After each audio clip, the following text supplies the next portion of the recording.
So, this fight has me excited based on nicknames, man. These are some great nicknames, man.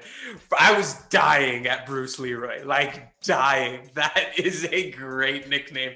And Kevin Croom, no joke either. The hard-hitting hillbilly, man. So had to good. touch I on love these. it. Had to I touch love on it. these. Bruce Leeroy is one of my favorite ones of all time. And to be honest, he actually owns that yellow suit. You know, the yellow suit that Bruce Lee wears with the black stripe on. He has the exact suit and he used to wear it out. It's funny because he's from that tough season with Michael Johnson, and that was one of my favorite ones of all time. And he's actually one of the greatest characters to come out of that. Remember there was like documentaries on street fighters and street videos. Like Jorge Masvidal's in a documentary about Data 5000 and our boy Kimbo.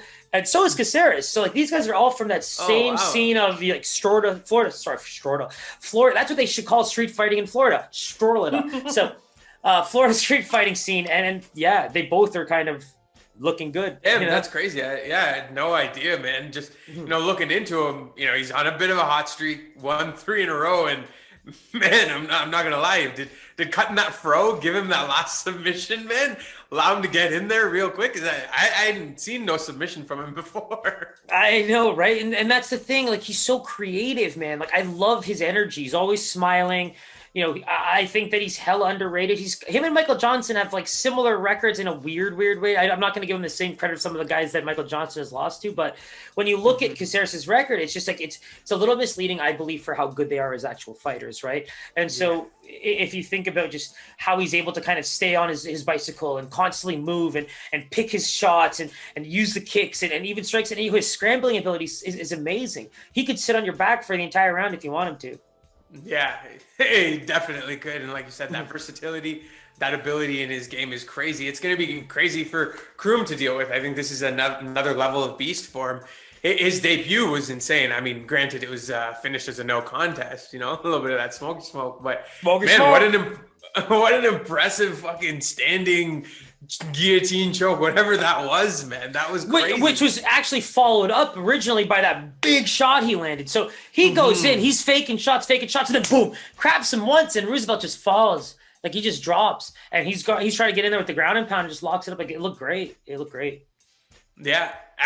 He was shocked himself. So, where do you kind of see this one going, man?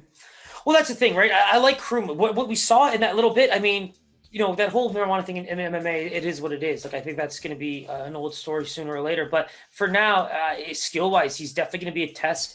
I think that we didn't see enough of that bicycle because he has to definitely know that Caceres, unless he gets finished early, is going to, constantly be able to move around like that. I think getting the fight to the ground and maybe even just tiring him out a little bit. I think Bruce Leeroy likes to be constantly moving and likes to dictate that kind of pace.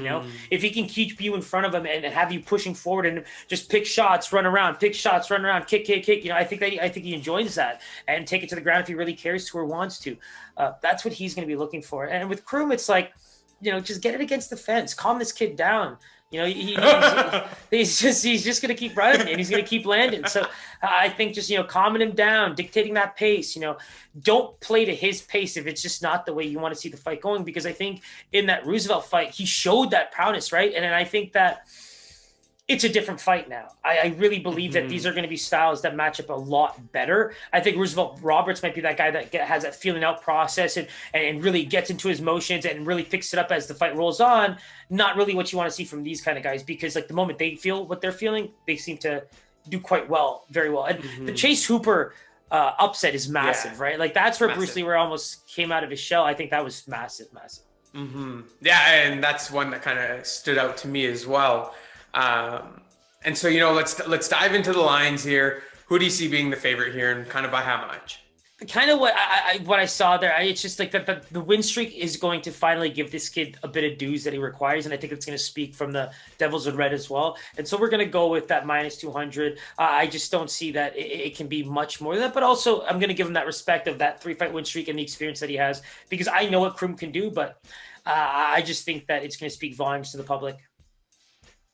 Man, I wanted to, play some sort of devil's advocate here or something, but minus 200 was my lean as well. So, maybe I'll boost that up. I'll boost that up a little bit. Maybe I'll go minus 250. The power of pies compels you. The power of pies compels you.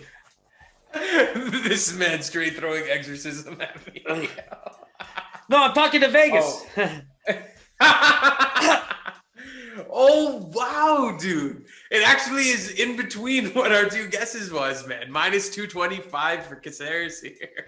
Wow, that's beautiful. So again, it goes to show in terms of analysis there, it really lines up with experience, with win record and recency bias and all that kind of stuff, right? It's I guess one of those ones you can say that we've learned to pick fairly well. That wraps up UFC Vegas 20. If you haven't already done so, hit that subscribe button, hit that bell button. All our Instagram, Twitter, all that good stuff is there. Give us a follow, give us a tweet, shoot us a message, whatever floats your boat. Peace.